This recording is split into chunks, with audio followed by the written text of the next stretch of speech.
Shalom Jemaat Kalvari sekalian, bersama saya Renata Simatupang dalam Kalvari News. Saya akan memberikan beberapa informasi dan pengumuman untuk kegiatan selama sepekan ini. Kita mulai dengan pengumuman yang pertama. Gereja kembali mengadakan ibadah spesial Flame Up The Series. Untuk seri ketiga Flame Up akan mengangkat tema Bersama Melewati Tantangan Ketiga. Dan firman Tuhan akan dibawakan oleh Pendeta Firmanius. Acara ini akan diadakan pada tanggal 25 Juni 2023 pukul 5 sore dalam Kebaktian 3. Mari jemaat diundang untuk hadir dan kita semakin dikuatkan dalam ibadah ini. Kelompok Pembinaan Warga atau KPW Gunung Sahari akan dilaksanakan pada hari Jumat 9 Juni jam 6 sore bertempat di Pastori 2 lantai 1. Jemaat KPW Gunung Sahari diundang untuk hadir. Kaum wanita tanggal 3 Juni akan mengadakan persekutuan pukul 10 pagi. Firman Tuhan akan dibawakan oleh Ibu Dorce Panggua dengan tema Bertekun dalam Doa. PBI Kalvari semakin menjadi wanita terpuji. Untuk kaum pria atau PBI, Sabtu tanggal 3 Juni akan mengadakan persekutuan online via Zoom pukul 7 malam. Firman Tuhan akan dibawakan oleh Diakon Iskandar Solihin. Maju terus PBI. Kaum muda dan remaja, YOK mengadakan persekutuan Sabtu ini tanggal 3 Juni pukul 5 sore. Tema yang akan dibahas adalah Relationship with God. YOK solid, bertumbuh, beriman. Keluarga muda akan mengadakan persekutuan pada hari Sabtu tanggal 10 Juni pukul 11.30 di Aula Lantai 3. Untuk informasi lebih lanjut, silakan menghubungi Ibu Diana atau Sekretariat Gereja. Gereja mengucapkan selamat ulang tahun untuk saudara-saudara jemaat sekalian yang berulang tahun dalam minggu ini. Kiranya kasih karunia Tuhan Yesus dan kesehatan menyertai di umur yang baru. Berikut ini saudara-saudara kita yang berulang tahun dalam minggu ini.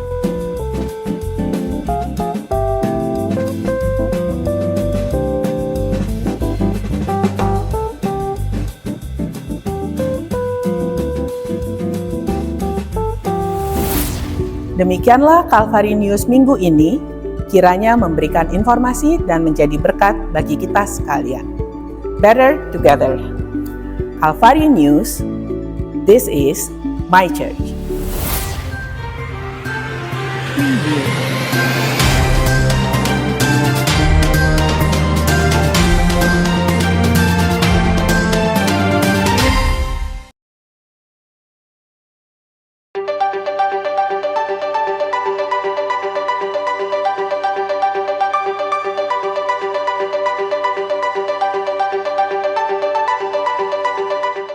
Selamat sore, selamat datang kembali di Kebaktian 3 pada sore hari ini. Oke, di kesempatan ini saya mau menyampaikan dua pengumuman. Yang pertama, jangan lupa untuk hadir di Flame Up pada tanggal 25 Juni yang isi khotbahnya akan dibawakan oleh Pendeta Firmanius. Lalu ada juga satu lagi, ada kebaktian syukur 1 tahun diundang oleh keluarga Bapak Diakon Iskandar Solihin. Kebaktian pengucapan syukur 1 tahun almarhum Bapak Agus Solihin. Seluruh jemaat diundang hadir hari ini setelah kebaktian 3 di rumahnya Diakon Iskandar Solihin, Jalan Gunung Sari 8 nomor 9A. Oke, saya juga mengajak kita semua untuk bersama-sama setia hadir di dalam kebaktian secara onsite. Jemaat diundang untuk berdiri, kita mau bersama-sama membaca satu ayat Alkitab yang diambil dari Ibrani 12 ayat 28. 1, 2, 3. Jadi karena kita menerima kerajaan yang tidak tergoncangkan, marilah kita mengucap syukur dan beribadah kepada Allah menurut cara yang berkenan kepadanya dengan hormat dan takut. Untuk mengawali ibadah kita pada hari ini, mari kita bersama-sama berdoa. Tuhan Yesus yang baik, terima kasih ya Bapak atas berkat-Mu pada hari ini karena kita bisa bersama-sama kembali berkumpul di ruangan ini untuk bersama-sama juga beribadah di Kebaktian 3. Kiranya Engkau memberkati ibadah kami dari awal, pertengahan hingga akhir. Kiranya Engkau juga memberkati Bapak Trivena Andri yang akan menyampaikan kebenaran firman-Mu pada hari ini. Berkati juga kami sebagai jemaat supaya kami siap mendengarkan kebenaran firman yang akan disampaikan. Di dalam nama Tuhan Yesus kami berdoa dan mengucap syukur bersama-sama doa Bapa kami. Bapa kami yang di surga, dikuduskanlah nama-Mu, datanglah kerajaan-Mu, jadilah kehendak-Mu di bumi seperti di surga. Berikanlah kami pada hari ini makanan kami yang secukupnya, dan ampunilah kami akan kesalahan kami, seperti kami juga mengampuni orang yang bersalah kepada kami. Janganlah membawa kami ke dalam pencobaan, tapi lepaskanlah kami daripada yang jahat, karena Engkaulah yang punya kerajaan dan kuasa dan kemuliaan sampai selama-lamanya. Amin. Yel-yel dulu ya, Kebaktian 3, Better Together, Calvary, This is my church. Mari kita sambut worship team kita pada hari ini.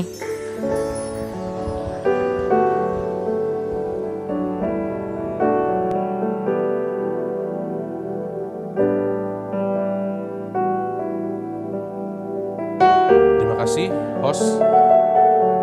Selamat sore Bapak Ibu jemaat yang dikasih Tuhan. Ada sukacita hari ini? Amin. Baik, mari kita persiapkan hati pikiran kita. Kita bersaat teduh sejenak, nikmati hadirat Tuhan tempat ini. Ucap syukur kita boleh ada di tempat ini. Mari kita bersaat teduh sejenak.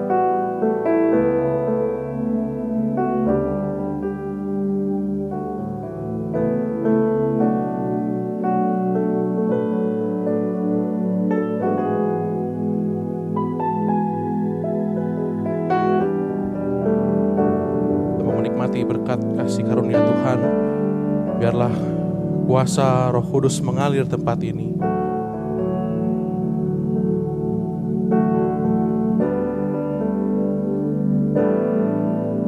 Mengalirlah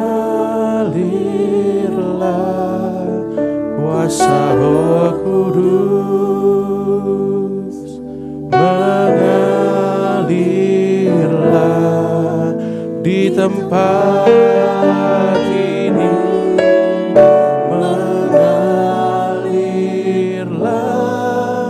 Roh Kudus,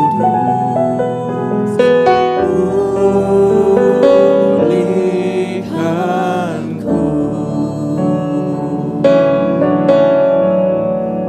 Mainkan lagu ini bagaikan tanah kering yang merindukan air.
menerima berkat hari ini? Siapa yang siap menerima berkat pada sore hari ini?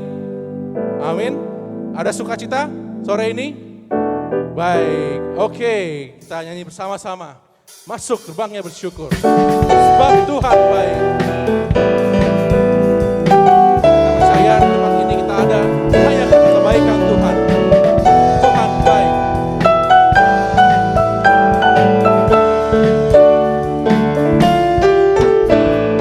Masuk gerbangnya bersyukur dengan penuh pujian. Bersuka di hadiratnya, nyanyi besarkan agung namanya. Pujian tidak sangka kalah, musik dan tarian. Semua makhluk di bumi di surga dengan senang hati naikkan pujian. Angkat tangan. Tuhan baik, oh, sebab Tuhan baik. Sebab Tuhan baik, anugerahnya kekal selamanya. Sebab Tuhan baik, sebab Tuhan baik, sebab Tuhan baik, anugerahnya kekal selamanya. Lebih semangat kita memuji Tuhan Yesus Kristus.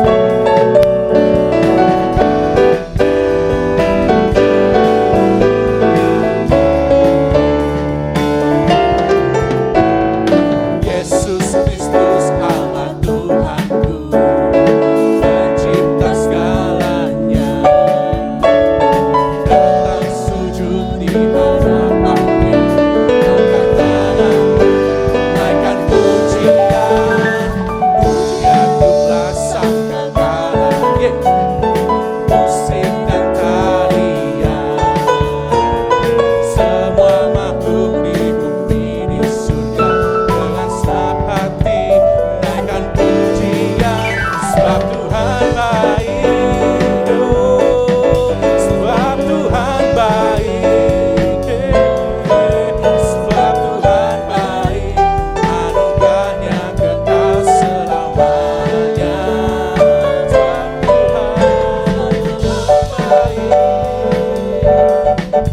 Sebab Tuhan baik, sebab Tuhan baik, anugerahnya kekal selamanya. Kita bertepuk tangan untuk nama Tuhan. Sebab Tuhan baik.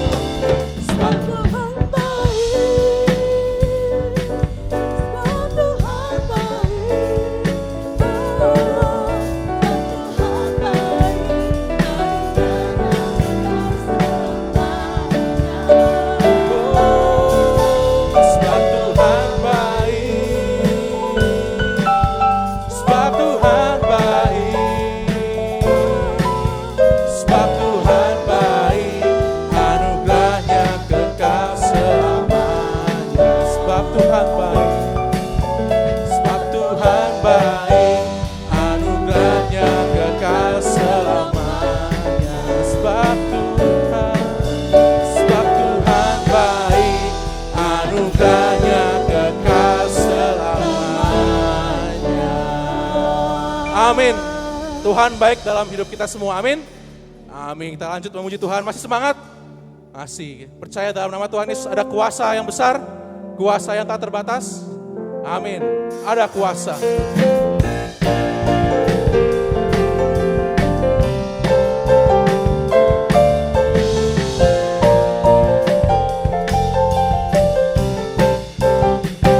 Namanya Tuhan, menara yang teguh, kota bentengku, kota benteng perlindunganku.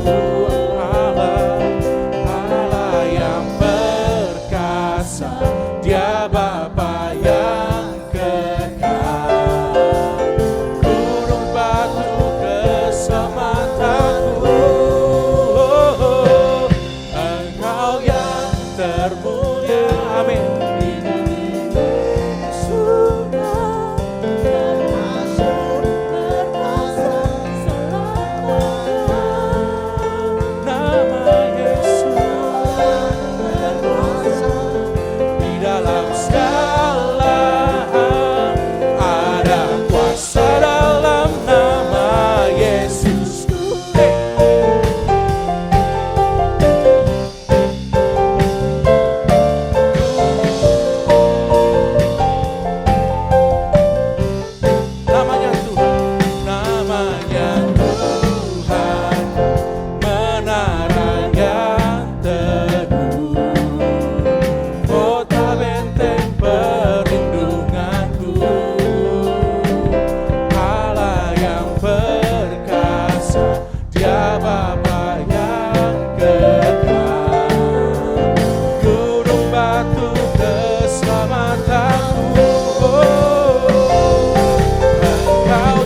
Amin. Nama yang telah membebaskanku, segala kuasa tunduk pada nama itu. Yesus Raja segala raja. Engkau yang termulia di bumi di surga, termasyur perkasa selamanya. Engkau yang berkuasa di dalam segala hal, ada kuasa dalam nama Yesus. Dengan lebih semangat lagi, kau yang termulia, kau yang termulia di bumi di surga, termasyur perkasa selamanya, selamanya.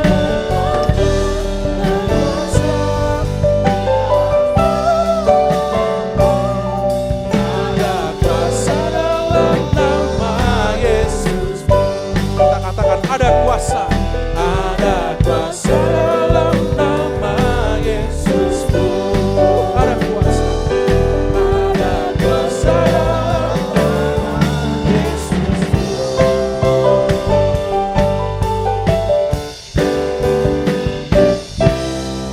Amin. Silakan duduk Bapak Ibu, silakan saudara jemaat. Saat ini kita akan mendengarkan kesaksian pujian, kita akan diberkati. Waktu dan tempat kami persilakan.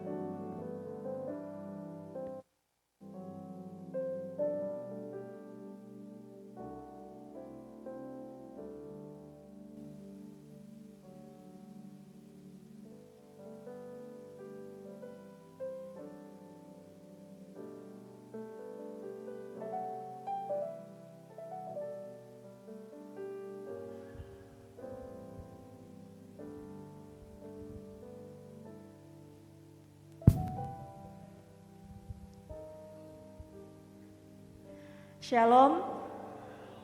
Wah, kurang semangat nih. Shalom.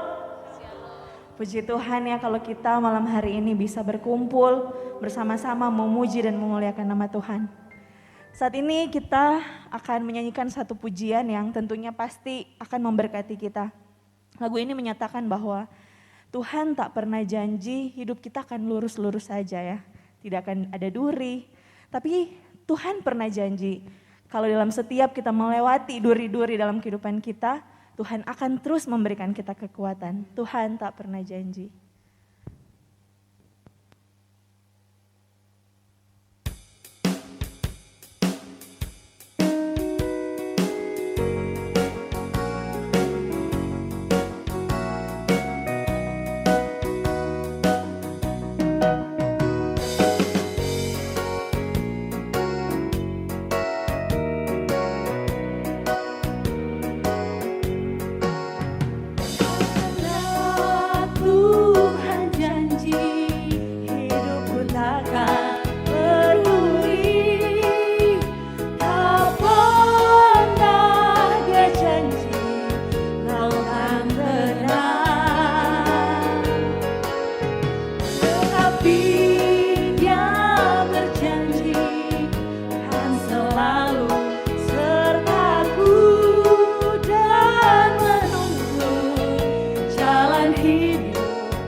Pelihara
pegang tanganku.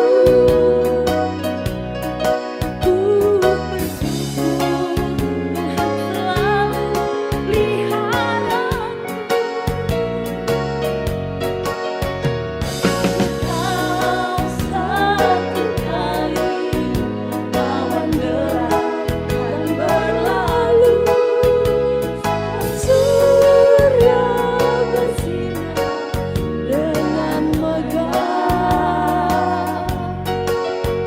dan bulan dan bintang menampakkan wajahnya. Haleluya, Tuhan puaskan jiwaku. Haleluya, Tuhan puaskan jiwaku. Haleluya, Tuhan puaskan jiwaku.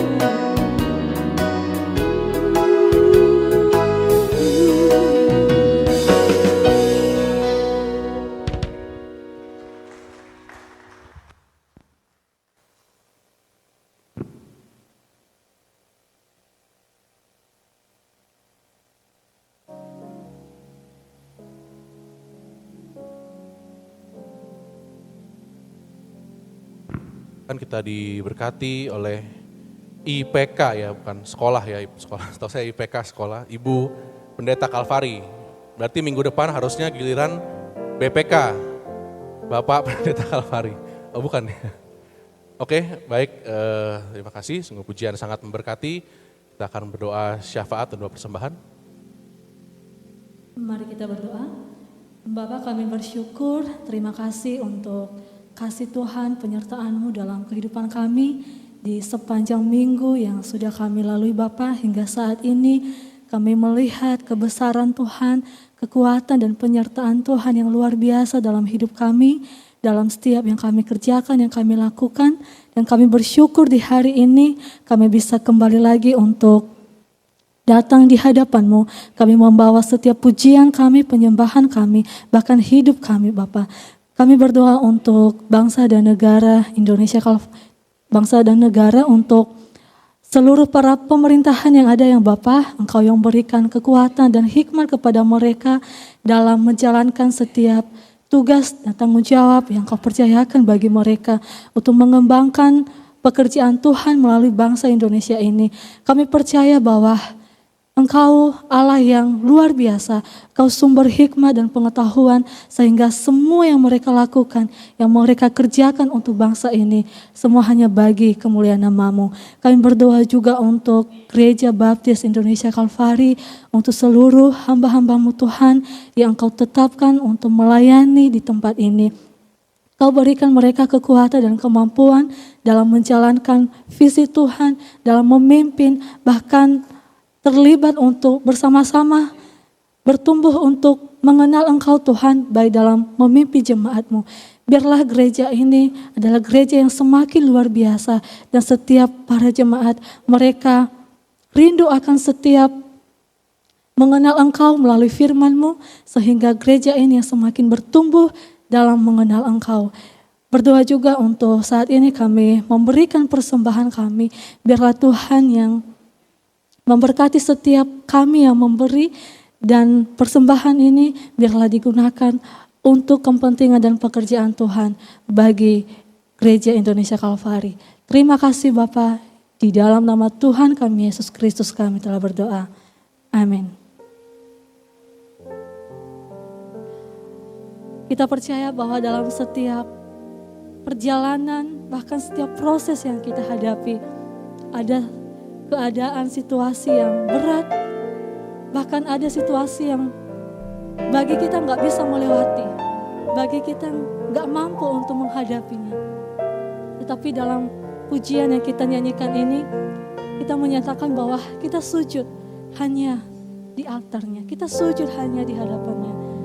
Karena kekuatan kita, karena sumber dari semua yang kita miliki, bahkan hidup kita, hanya berasal dari Dia.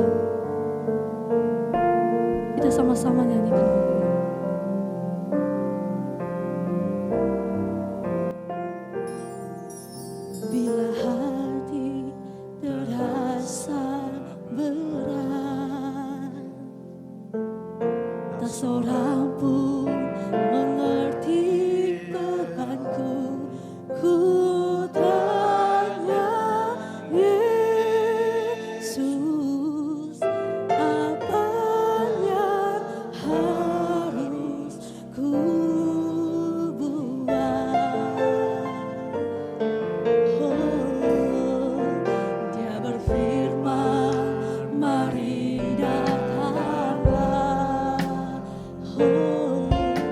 selalu pedulikan aku. Tuhan Yesus, pikul segala bebanku.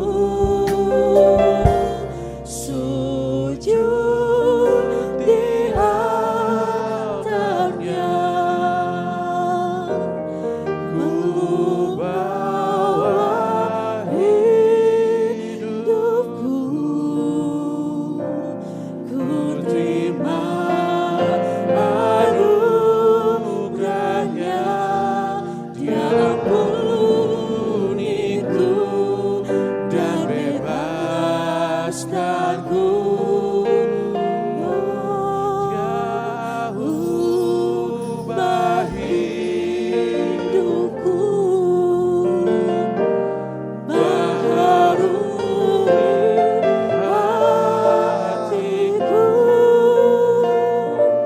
Sesuatu terjadi saat datang. Sayang gak untuk kita bangkit berdiri sama-sama. Kita nyanyikan lagu ini dari Allah. Bila hati sakit, oh, bila hati terasa berat, oh, tak seorang pun mengerti bebanku. Ku tanya Yesus, apa yang harus ku buat?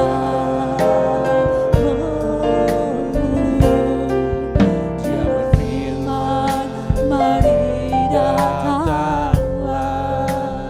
Oh, Dia selalu pulihkan aku. Ku datang Yesus, Dia pikul segala. Sama-sama katakan, ku sujud di altar-Mu Tuhan. Sujud di altarnya, kami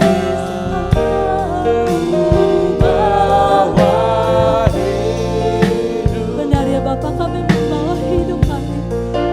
Terima setiap anugerah-Mu dalam hidup kami.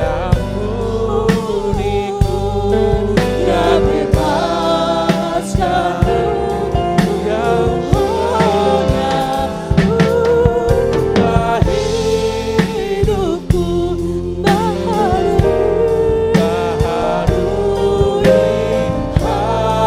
hatiku. Sesuatu terjadi saat di altar. Ku sujud di altar-Mu, sujud di altarnya. Betul Tuhan, Engkau sumber kekuatan kami. Kami bawa hidup kami. Kami bawa setiap persembahan hidup kami. Kami melihat kami tidak kuat, kami tidak mampu. Kami melihat anugerah-Mu, kebesaran-Mu Tuhan yang luar biasa dalam hidup kami. Bebaskanku, ubah hidupku.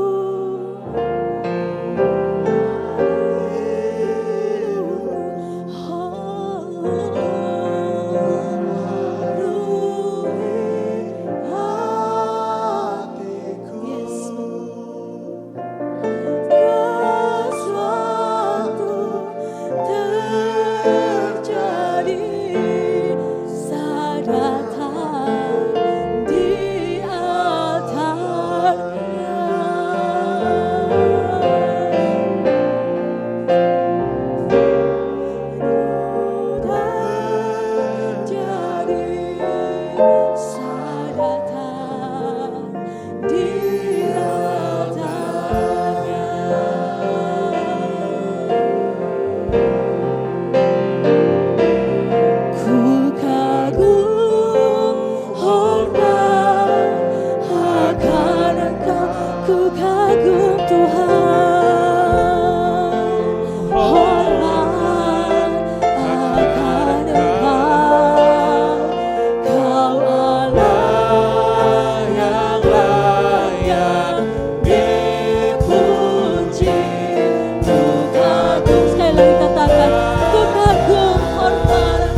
Mari kita angkat tangan kita sama-sama. Kita katakan ku kagum akan Engkau.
Mengagumi akan kebesaran-Mu Tuhan dalam hidup kami. Kau Allah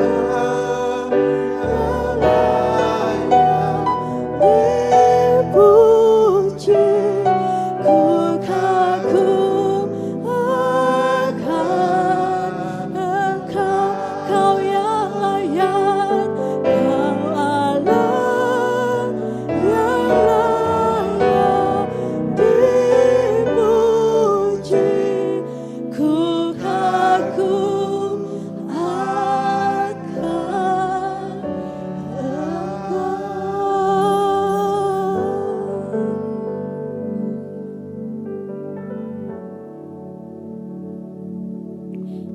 Mari berdoa. Adalah satu anugerah Tuhan ketika kami boleh menghadap Engkau saat ini. Satu kesempatan yang baik, di mana kami boleh merasakan kehadiran Tuhan buat kami. Kami boleh menikmati kasih Tuhan buat kami. Dan terlebih khusus di malam hari ini pun kami boleh membawa setiap keberadaan kami di hadapan-Mu saat ini, di altar-Mu, di dalam ibadah kami. Kau yang mengetahui setiap keberadaan hati kami masing-masing Tuhan. Kau juga yang mengetahui apa yang sedang kami alami sepanjang minggu ke belakang ini. Tapi saat ini, di momen ibadah ini kami hanya mau tertuju sama Tuhan. Kami hanya mau mendengar apa yang Tuhan sampaikan buat kami. Dan kami mau pulang dengan membawa satu kekuatan daripada firman Tuhan. Kami mau pulang dengan suatu hal yang baik yang daripada Tuhan buat kami. Sehingga ibadah kami tidak menjadi sia-sia. Dan kami percaya itu yang Tuhan sudah sediakan buat setiap kami yang Tuhan bawa untuk ke gerejamu beribadah. Oleh karenanya hamba berdoa di malam hari Tuhan, biarlah ketika firman disampaikan, pertolongan Allah Roh Kudus saja yang mampukan hambamu untuk menyampaikan. Dan pertolongan dari Allah Roh Kudus itu juga yang menolong setiap kami ketika kami mendengar firman-Mu ini. Untuk kami mengerti, memahami, terlebih daripada itu menghidupinya. Di dalam nama Yesus Kristus kami berdoa dan kami siap untuk mendengar firman Tuhan. Sama-sama kita katakan amin. Silakan duduk Bapak Ibu jemaat semuanya. Selamat sore. Gimana kabar sore hari ini? Luar biasa, biasa di luar, sehat selalu sehat. Everything is okay, good, dan sebagainya. Ya, itu harapan kita ya. Bahwa di dalam Tuhan kita percaya bahwa segala sesuatunya baik. Ya walaupun lagi mumet di kerjaan gitu ya. Lagi ada masalah di keluarga, lagi ribut sama siapapun. Bawa ke dalam Tuhan, semuanya baik. Ya, itu kekuatan Tuhan kan buat kita. Jadi perspektif kita itu Tuhan ubah, Tuhan bawa. Supaya terus melihat semua hal yang baik. Lagi mumet, lagi capek, lihat Tuhan ya, semuanya baik gitu ya. Nah, hari ini adalah kalau kita lihat di kalender kekristenan, kalender kekristenan. Ada yang tahu hari ini sebenarnya memperingati apa beberapa gereja? Turunnya Roh Kudus, oke, hari Pentakosta. Jadi memang secara tradisi kekristenan gitu ya, ada beberapa gereja atau beberapa golongan kekristenan dan pribadi-pribadi yang memang secara khusus memperingati hari ini. Di mana di Kisah Para Rasul pasal yang kedua, hari turunnya Roh Kudus, memberikan satu makna dimulainya pergerakan gereja Tuhan. Atau bahasa yang populer juga bagaimana Roh Kudus itu hadir secara permanen di dalam kehidupan di dunia ini, khususnya dalam diri orang percaya. Makanya di 50 hari setelah kebangkitan Yesus, diperingati hari Pentakosta. Bahkan Pentakosta kalau kita baca Kisah Para Rasul pasal 2 pun itu mundur di hari raya pesta panen ya di Yahudi sana setelah 7 minggu setelah Paskah. Jadi memang ada momen perayaan. Sehingga kalau kita lihat di Kisah Para Rasul pasal 2, di sana dikatakan bahwa pada hari raya Pentakosta, jadi Pentakosta di situ adalah Pentakosta di musim PL ketika orang-orang berkumpul. Jadi momennya pas ketika orang berkumpul merayakan 7 minggu setelah Paskah. Dan di mana Yesus pun di situ memberikan satu janji yang digenapi di dalam Yohanes pasal 14, 19, 16 tentang turunnya Roh Kudus. Di Kisah Para Rasul pasal 2 dicatat bahwa Petrus berkhotbah, 3.000 orang berkhotbah, berkorban. 3.000 orang, Petrus bertobat, salah. Petrus berkhotbah, 3.000 orang bertobat. Kok jadi Petrus yang bertobat ya? Dan di situ mulai pergerakan gereja Tuhan. Ya, jadi momen Pentakosta itu yang saya garis bawahi adalah bagaimana turunnya Roh Kudus dan dimulainya gereja Tuhan. Pembentukan gereja. Nah dari situlah penyebaran pemberitaan Injil kemana-mana melalui para rasul. Dan ketika penyebaran itu terjadi, terbentuklah gereja-gereja lokal di dalam Kisah Para Rasul. Yang berikutnya di tulisan-tulisan Paulus dia kirim surat ke mereka masing-masing. Dan ketika gereja itu terbentuk, gereja itu tersebar, baik dari golongan Yahudi, golongan Yunani, menerima pemberitaan Injil dan terbentuknya gereja. Dengan berbagai latar belakang dan kondisi kepercayaan sebelumnya yang menjadi Kristen. Nah dalam perjalanannya Bapak Ibu, setelah hari raya Pentakosta ini, gereja-gereja pada masa awal-awal kekristenan mengalami kesulitan-kesulitan. Mengalami perjuangan untuk dapat bahasa Alkitab di sana mempertahankan iman mereka. Untuk dapat terus di dalam pekerjaan pemberitaan Injilnya. Banyak faktor yang datang. Nah kalau kita lihat di Ibrani hari ini, salah satu tulisan yang ada di Ibrani yang katanya Paulus yang nulis, tapi ada beberapa ahli juga mengatakan bukan Paulus. Intinya di Ibrani ini adalah satu surat penguatan kepada orang-orang Kristen Yahudi untuk mereka bagaimana hidup di dalam Tuhan. Apa yang terjadi? Karena kondisi yang dialami adalah jemaat-jemaat yang tersebar pada waktu itu. Di dalam saya mau buka dulu Ibrani pasal yang ke-10, ya Bapak Ibu yang pegang Alkitab boleh buka juga. Ayatnya yang ke-32 bilang gini. Kita lihat dulu latar belakangnya, sehingga kenapa beribadah dengan hormat dan takut ini disampaikan. Ibrani pasal yang ke-10 bilang gini. Saya baca cepat saja dari ayatnya yang ke-32. Ingatlah akan masa lalu. Jadi ini pesan ketika orang-orang di Ibrani ini mulai jadi percaya gitu ya. Sesudah kamu menerima terang, kamu banyak menderita oleh karena kamu bertahan dalam perjuangan yang berat.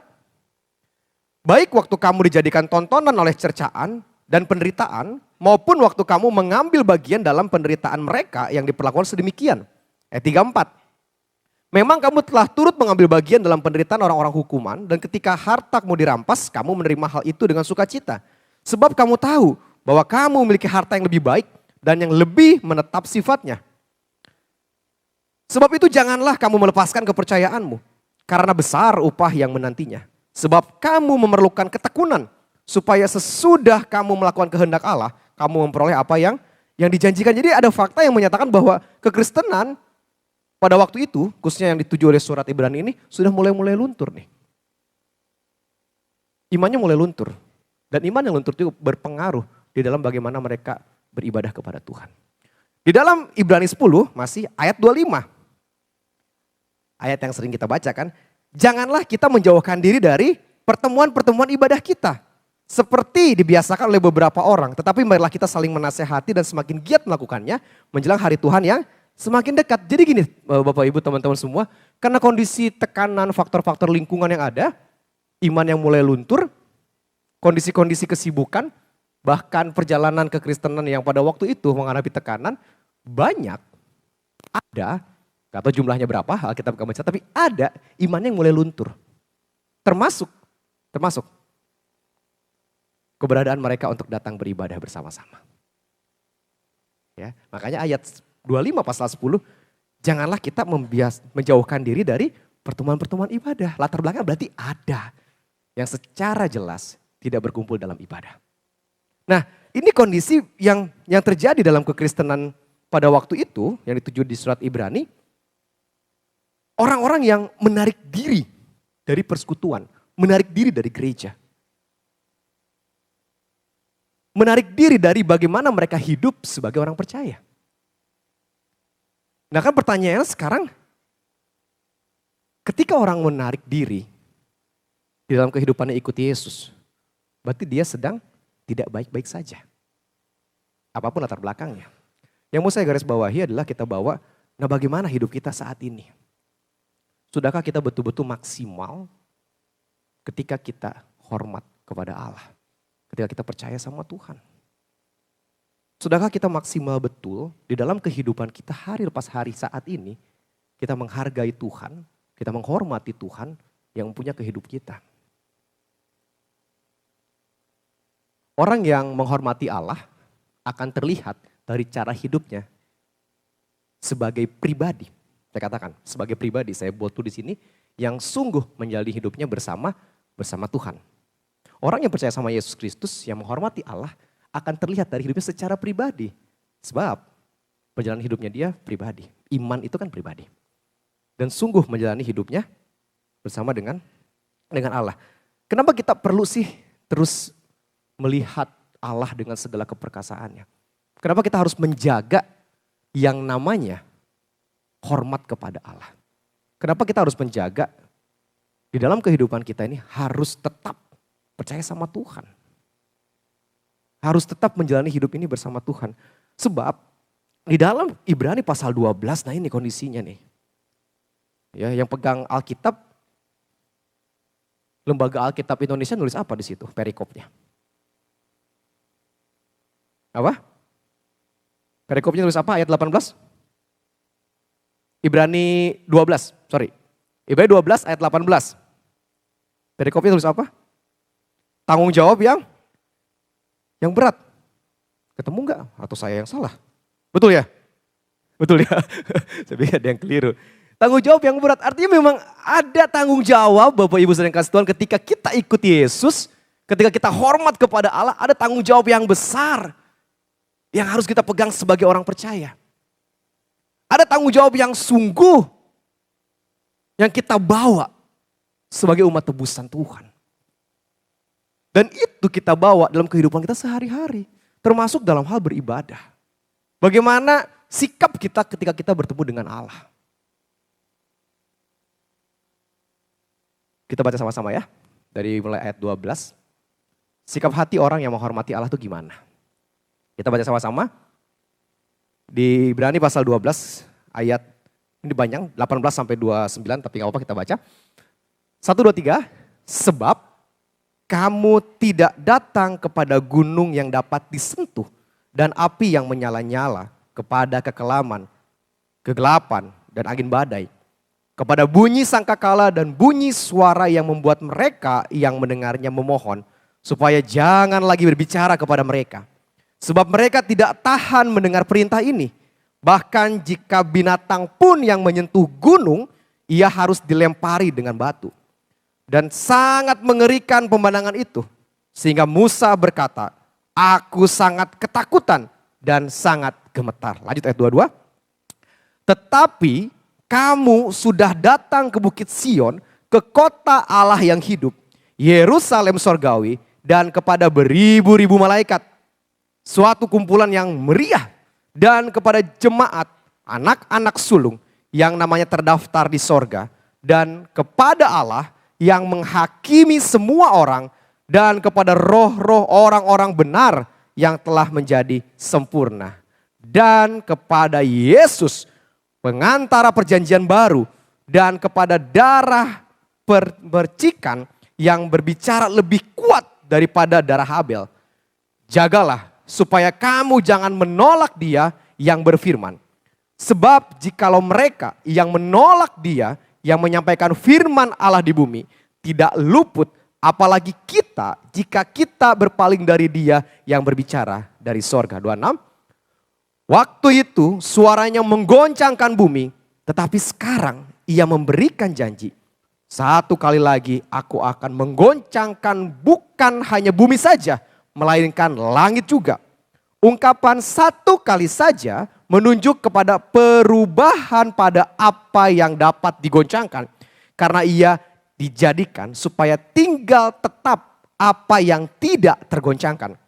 Jadi karena kita menerima kerajaan yang tidak tergoncangkan, marilah kita mengucap syukur dan beribadah kepada Allah menurut cara yang berkenan kepadanya.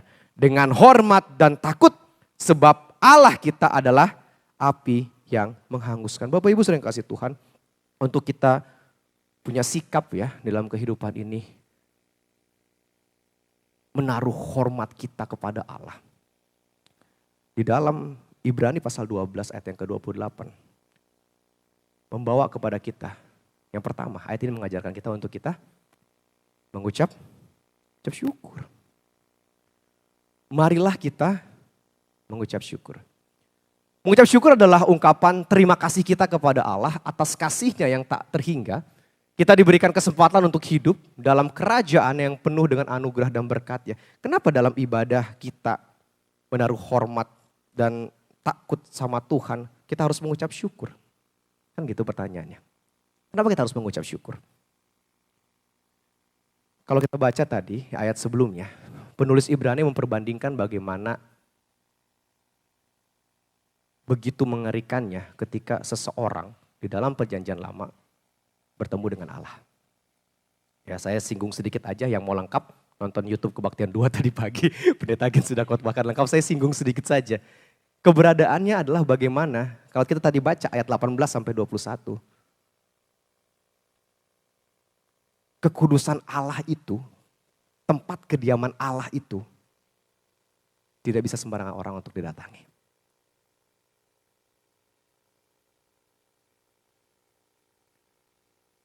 Dalam perjanjian lama kalau baca ya, saya baca sebagian saja di kitab Keluaran. Untuk penggambaran aja buat kita, di pasal 19. Keluaran pasal 19 saya baca buat kita ayatnya yang ke 19 ayatnya yang ke-12 dan 13 sebagai penggambaran. Bilang gini. Sebab itu haruslah engkau memasang batas bagi bangsa itu berkeliling sambil berkata,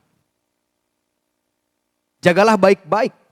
Jangan kamu mendaki gunung itu atau kena kepada kakinya. Sebab siapapun yang kena kepada gunung itu pastilah ia dihukum mati. Jadi ada pesan yang disampaikan bahwa ketika tempat keberadaan Allah itu ditetapkan, itu benar-benar harus dijaga. Bahwa saking kudusnya gitu ya. Tangan seorang pun tidak boleh merabanya. Sebab pastilah ia dilempari dengan batu atau dipanahi sampai mati. Baik binatang, baik manusia. Ia tidak akan dibiarkan hidup.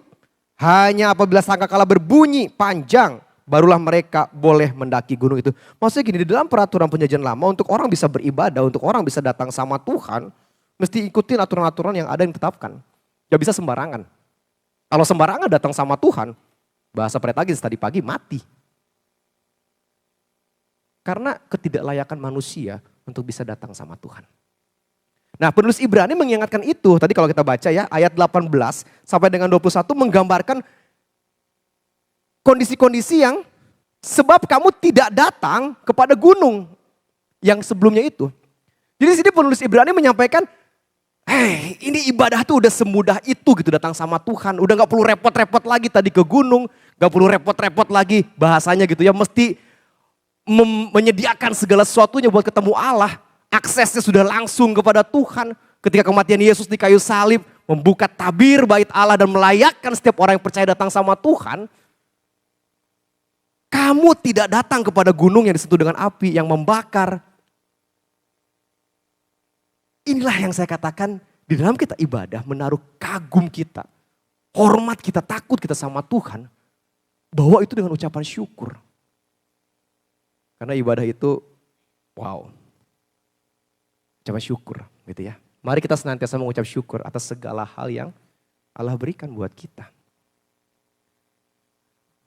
Bersuka cita sekali kita ada di zaman gereja saat ini, zaman anugerah.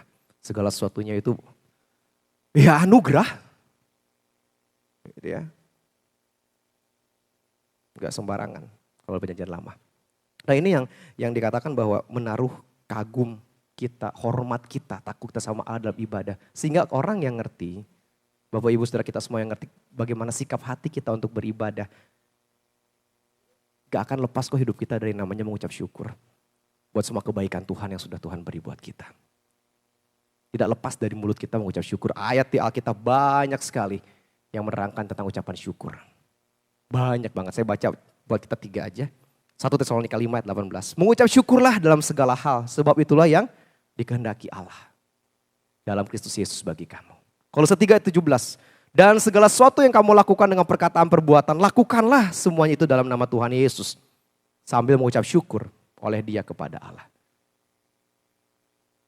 Mazmur 104. Masuklah melalui pintu gerbangnya dengan nyanyian syukur, ke dalam pelatarannya dengan puji-pujian. Bersyukurlah kepadanya dan pujilah namanya. Artinya tidak ada alasan untuk kita gak bersyukur. Maka sikap ibadah kita, beribadah hormat dan takut sama Tuhan. Saya meyakini bahwa orang-orang yang punya pengertian dalam akan hal ini, hidup dia akan penuh dengan syukur. Akan selalu menaikkan ucapan terima kasih kita sama Tuhan. Sebab hidup kita ini adalah, gak cuma adalah, saya katakan semuanya ini anugerah Tuhan. Ketika kita tahu hidup ini anugerah, keselamatan Tuhan beri buat kita juga anugerah. Saya percaya orang-orang akan berbondong-bondong untuk beribadah. Untuk datang sama Tuhan. Untuk menaruh rasa hormatnya sama Tuhan.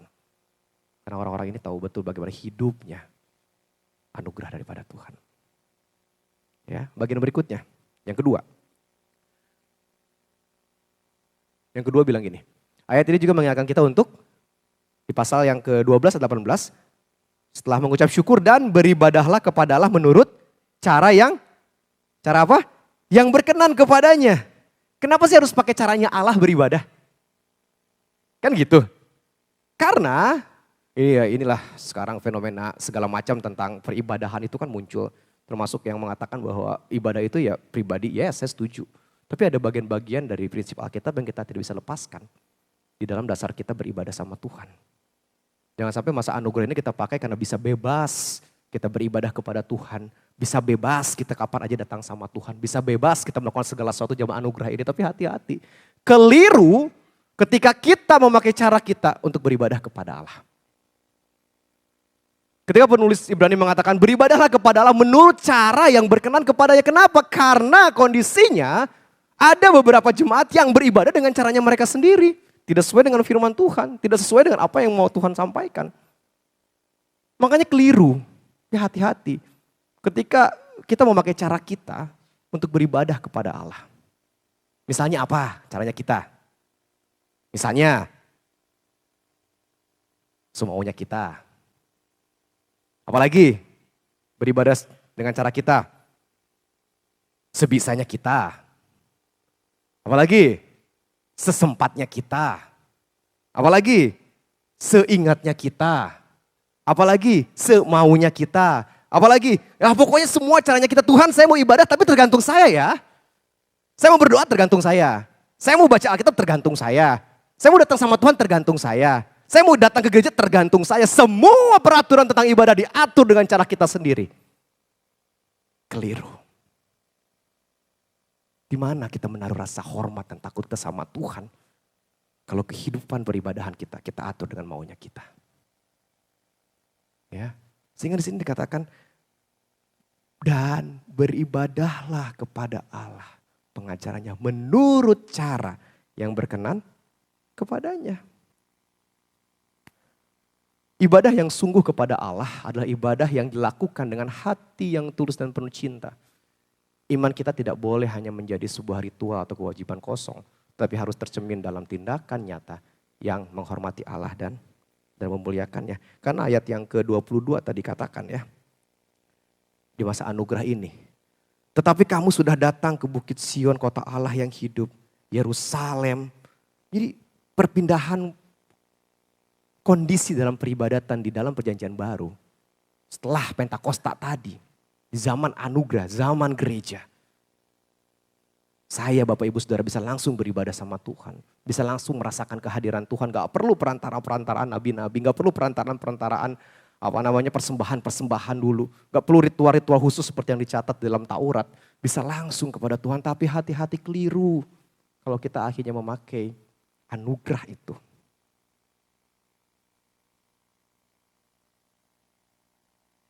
Dengan memakai cara kita. Nah akhirnya kan pertanyaan sekarang gimana caranya supaya kita tahu ibadah kita itu ibadah yang berkenan. Ibadah kita itu ibadah yang menyenangkan hati Tuhan. Gimana kita tahu bahwa ibadah kita itu ibadah yang menaruh hormat dan takut sama Tuhan. Yang gak ada hal yang lain sih yang bisa kita lakukan. Selain punya kerinduan untuk terus mau ya datang sama Tuhan. Dan untuk mau terus diperbaharui sama Tuhan. Karena menaruh hormat kepada Allah berarti kita memilih penghargaan yang mendalam terhadapnya dan mengakui bahwa Dia adalah Sang Pencipta dan pemelihara alam semesta ini dan Tuhan yang kita percaya dalam Yesus Kristus di dalam kehidupan ini. Nah, makna hormat di dalam ayat ini bilang kan menurut cara yang berkenan kepadanya dengan hormat dan takut. Hormat ini penulis Ibrani menyampaikan bahwa menghargai gitu ya. Menghargai, memberikan penghargaan setinggi-tingginya kepada ibadah itu. Yang tujuannya kepada Allah. Suatu kali ada persiapan perang gitu ya. Jadi ada satu negara, pemimpinnya berkata, ayo anak-anak muda semua latihan. Wajib militer karena kita mau perang. Komandannya ngasih instruksi untuk semua berlatih. Adalah 100 anak muda yang tergerak hatinya. Dan 100 ini ikut pelatihan sebelum dia berperang. Ada satu anak muda yang karena dia merasa dia mampu, dan di fisiknya udah oke, dia latihannya setengah-setengah. Ya udah biasa-biasa aja lah. Yang penting ikut latihan, isi daftar hadir gitu ya. Dan selama berbulan-bulan dia ya hasilnya oke, karena dia cukup jadi teladan. Teladan dalam artian bagus gitu ya.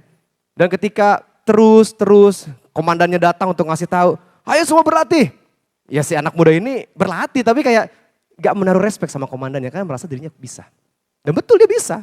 Gak ada latihan yang dia gagal. Semua dia bisa.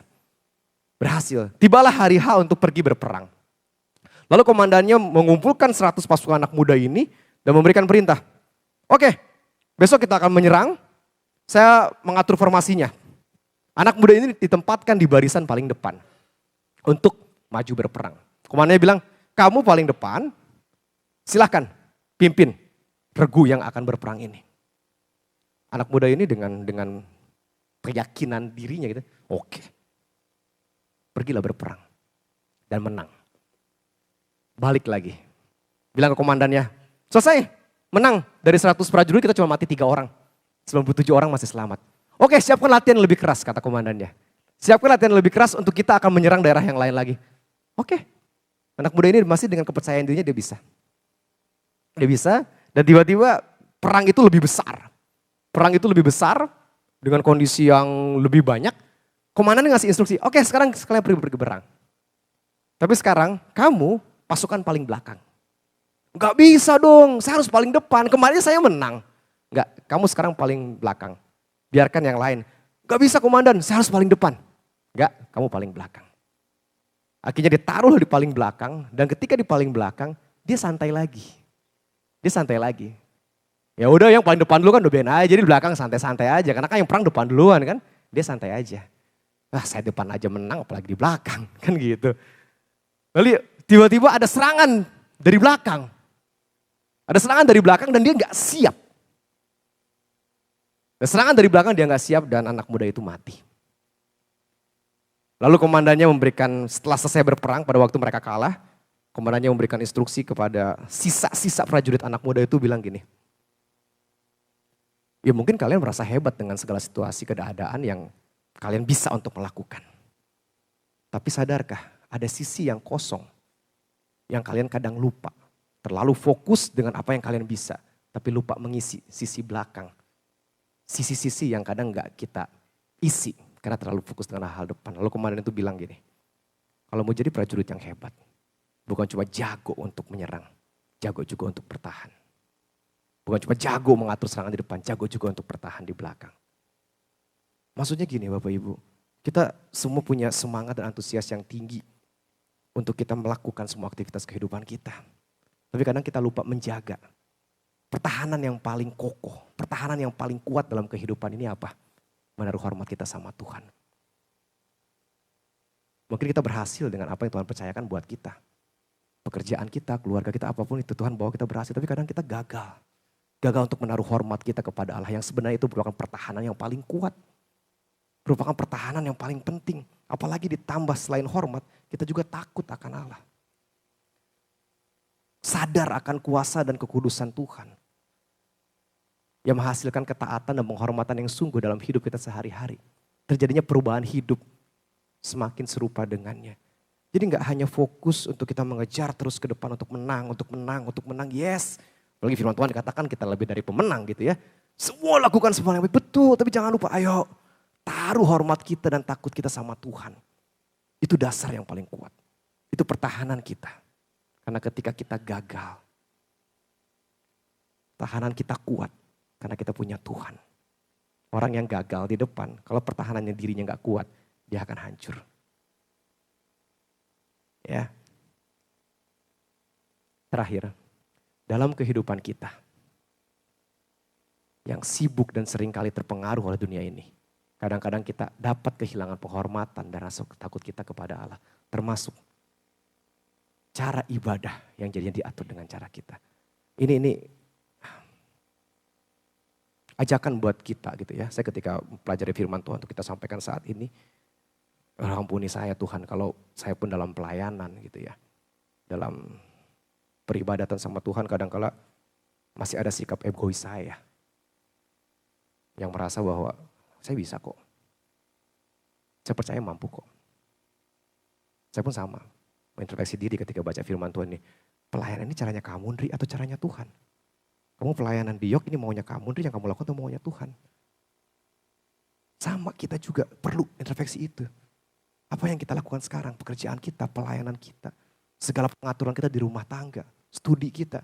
Itu caranya Tuhan atau caranya kita? Datang sama Tuhan itu maunya Tuhan, maunya kita. Nah ini kan perlu introspeksi terus menerus.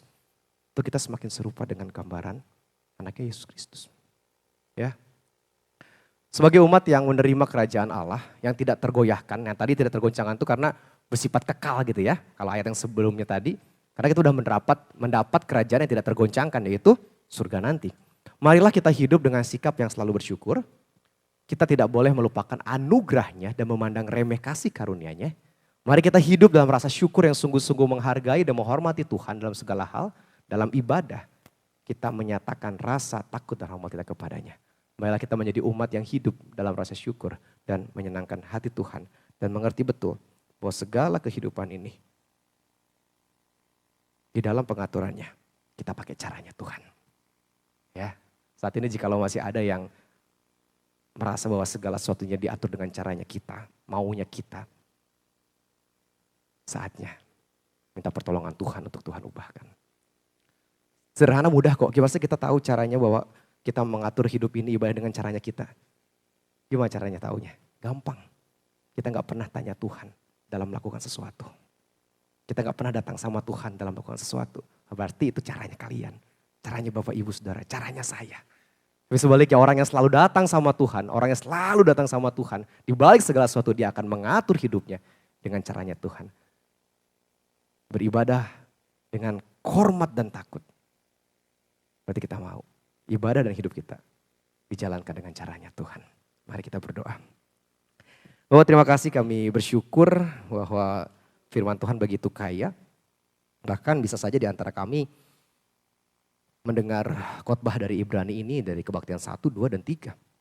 Ataupun ada juga di antara kami yang seringkali mendengar bagian firman Tuhan tentang sikap hati kami beribadah. Kami percaya bahwa segala kekayaan akan firman Tuhan itu yang memperlengkapi setiap kami, mengubah kami, menolong kami.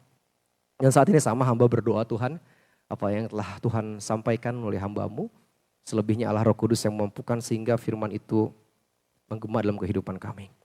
Kami tahu ketika kami datang beribadah, kami tahu ketika kami tertuju sama Tuhan, kami datang dengan ucapan syukur karena Engkau yang begitu baik buat kami. Kami datang dengan mau terus belajar bagaimana hidup kami melakukan segala sesuatunya dengan cara Tuhan, bukan cara kami. Ampuni kami Tuhan, ketika kami masih berada di kondisi yang terhimpit dan akhirnya memaksakan cara kami untuk melayani Tuhan. Memaksakan cara kami untuk beribadah sama Tuhan. Memaksakan cara kami untuk memutuskan segala sesuatu dalam kehidupan ini. Oleh karenanya hamba berdoa biarlah Roh Kudus yang menolong setiap kami untuk memperbarui hidup kami. Untuk kami mau terus dibentuk dengan caranya Tuhan. Terima kasih Bapa. Saya bersyukur untuk firman Tuhan malam hari ini. Di dalam nama Yesus Kristus kami berdoa. Amin. Mari berdiri Bapak Ibu Jemaat yang dikasihi Tuhan. Ada kesempatan yang baik kita mau bersyukur sama Tuhan ketika firman disampaikan. Ketika pujian sebentar kita naikkan, jika ada yang mau didoakan, ada yang mengambil keputusan di malam hari ini, dipersilahkan ada hamba-hambanya, Pendeta Refli, Pendeta Gins yang siap menyambut Bapak Ibu Jemaat semua untuk didoakan dengan semua keputusan masing-masing. Apapun itu, ya, bahwa sama Tuhan, kita percaya Tuhan yang akan menolong kita. Sampai kita naikkan pujian ini.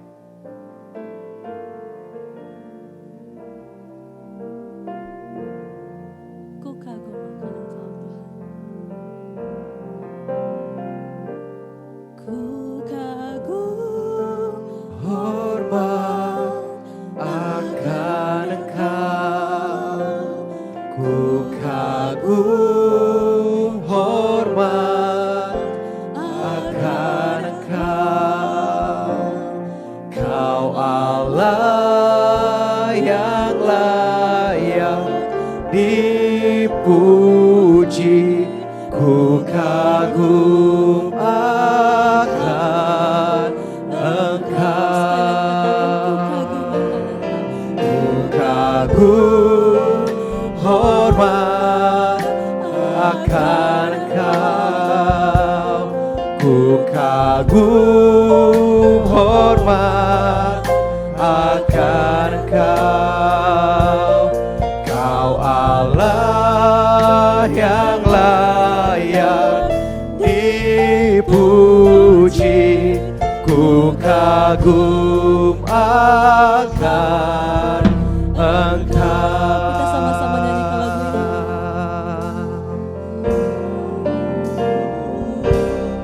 Kau sungguh indah tiada taranya, sungguh menakjubkan, sungguh ajaib untuk dimengerti,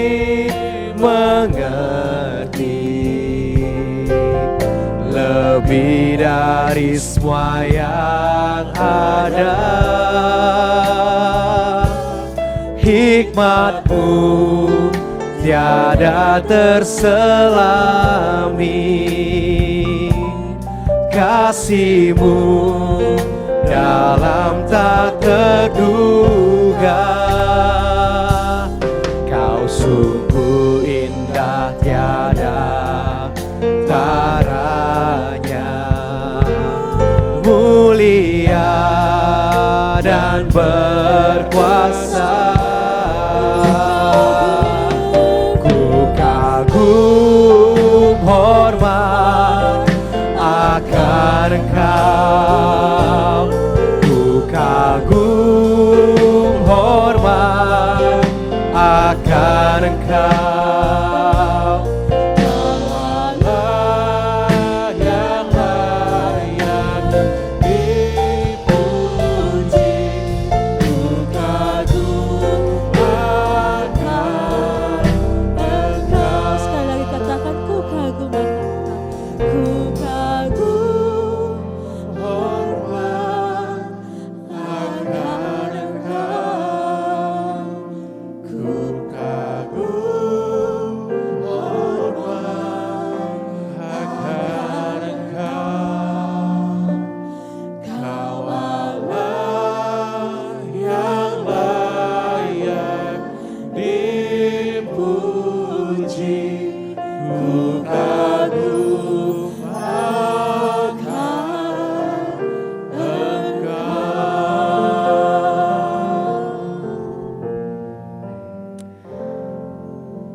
Benar ya Allah Tuhan kami, Engkau yang layak dipuji, disembah, dimuliakan.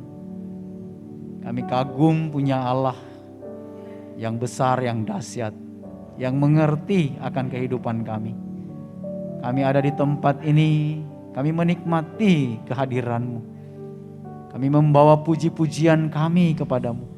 Bentuk rasa hormat kami dan takut kami kepadamu ya Tuhan.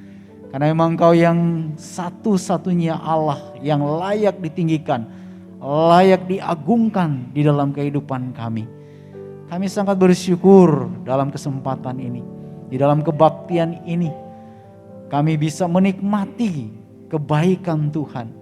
Kami bisa menikmati janji-janji Tuhan.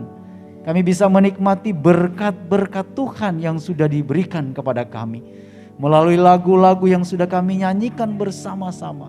Melalui doa-doa yang sudah dipanjatkan dari tempat ini.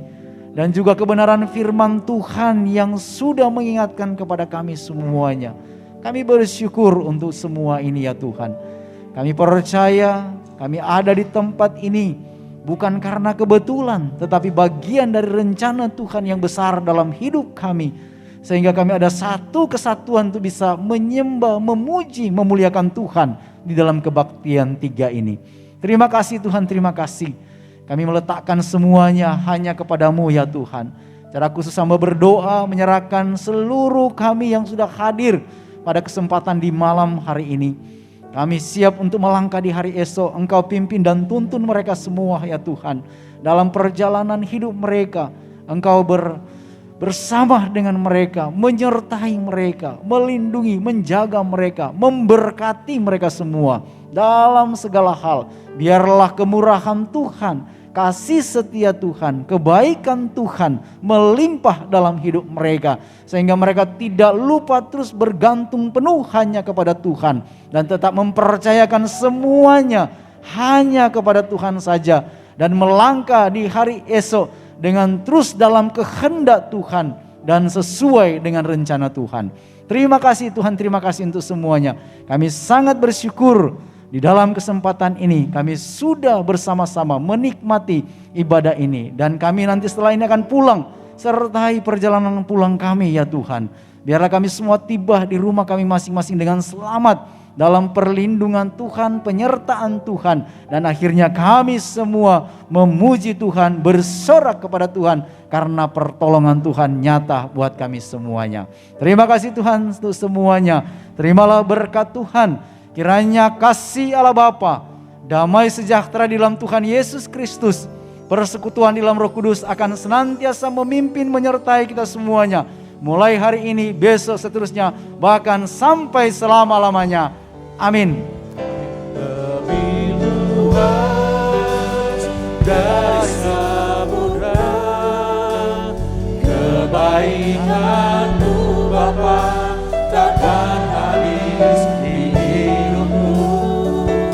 Lebih tinggi dari cakrawala, tak terbatas kasih-Mu. Lebih luas dari samudra, kebaikan-Mu Bapa takkan habis di hidupku. Lebih tinggi dari cakrawala, tak terbatas kasih-Mu. Sungguh ku bersyukur, tak terbatas kasih-Mu. Sungguh ku bersyukur.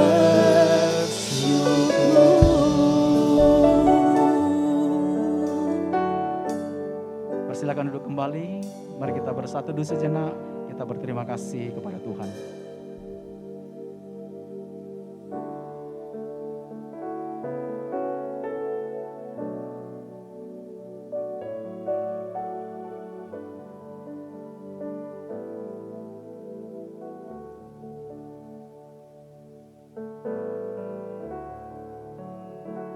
Amin. Selanjutnya saya serahkan kepada Asrin. Amin.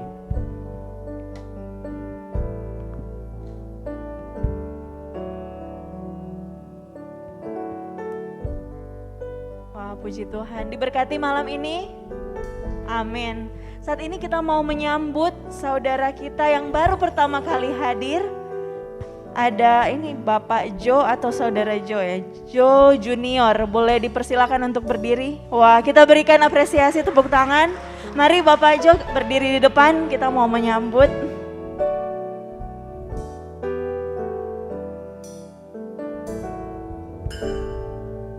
Puji Tuhan, terima kasih sudah datang di Gereja Baptis Kalvari. Boleh memperkenalkan dari mana? Bisa tahu di sini datang dari siapa, diundang gitu. Apa? Oh, saya sama keluarga, mami sama cici.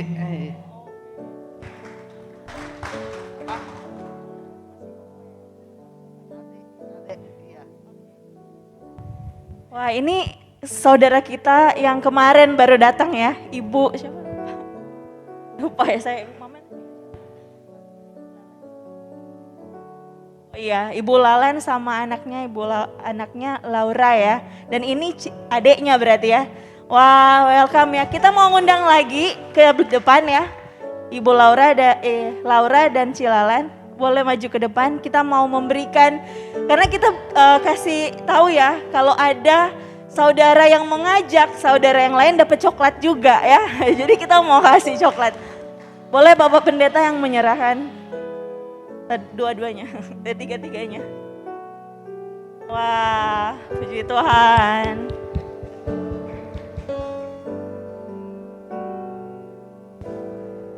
Ya, terima kasih. Kami Gereja Baptis Kalvari sangat senang bisa beribadah bersama-sama. Tuhan Yesus memberkati. Minggu depan lagi kita ajak untuk beribadah. Tuhan Yesus memberkati. Ibadah kita sudah selesai. Tuhan Yesus memberkati. Sampai jumpa minggu depan. Kita bisa keluar dari depan. Tuhan Yesus memberkati. Bahwa setelah ini kita diundang oleh Bapak Diakon Iskandar untuk hadir di acara 1 tahun di rumah Bapak Iskandar Solihin. Terima kasih.